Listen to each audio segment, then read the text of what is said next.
You don't get to drop out now. You've got to do everything in your power. I don't care if you have to walk. I don't care if you have to, stop and stretch it out. Whatever you've got to do, just get to the finish line. I don't care if you crawl. Marathon runner Erin Rush says the overall goal to every race is to finish. And I didn't get finishing the time that I wanted, but it was such a huge accomplishment. Her last marathon wasn't her best race, but says it was still just as special. The finish line was lined with people and everyone was cheering for me and all the other runners, not just me. Same mindset. I said I'm going to sign up and do it. Different race. Triathlon athlete Ulf Oesterle is on the road. Give everything out of to race. I think so. Again. Oesterle currently lives in a recreational vehicle, or RV. It's amazing to me how little we need to actually live. And it's a tight space. I started off-grid RV living.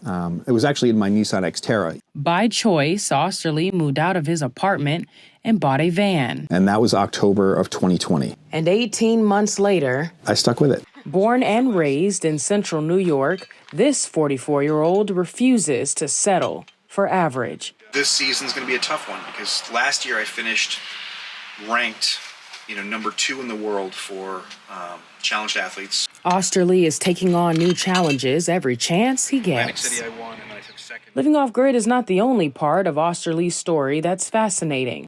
With almost 300,000 followers on TikTok. I started posting videos, and the first videos were terrible. One video has 5.8 million views. And they probably don't even realize it's hot. When they run their fingers through their hair and You learn the platform, you learn the audience that you have, and you find what content really connects. Oesterle found that making videos about having one hand made people smile.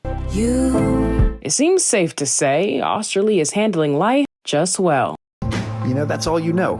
And I adapted pretty quickly. He was born with one hand and never let that stop him. When he's not on TikTok, he trains and competes in triathlons. A triathlon is not just biking, but a combination of 3 activities. It was a challenge at first, but then I really enjoyed seeing what I could do with the swim, bike, run. To meet his goal this year, Oesterle rides his bike when he can. A trip to Old Erie Canal State Historic Park is where he took a ride today. But on the way, he made an unexpected stop. While driving to the park, Oesterle first made a pit stop at a gas station, grabbing some Gatorade to stay hydrated for his ride.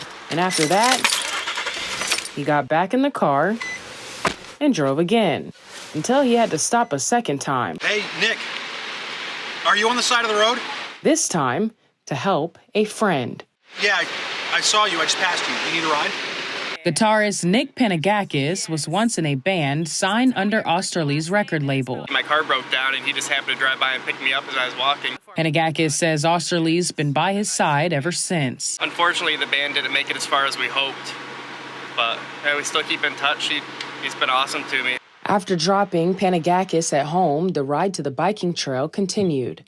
Arriving moments later, Oesterle suited up and got ready, got on his bike, and rode away. Oesterle is conditioning. We're going to take this right. okay. For his next triathlon race. See, it doesn't matter where you start. What matters is where you finish. In Syracuse, I'm Tania Michelle for NCC News.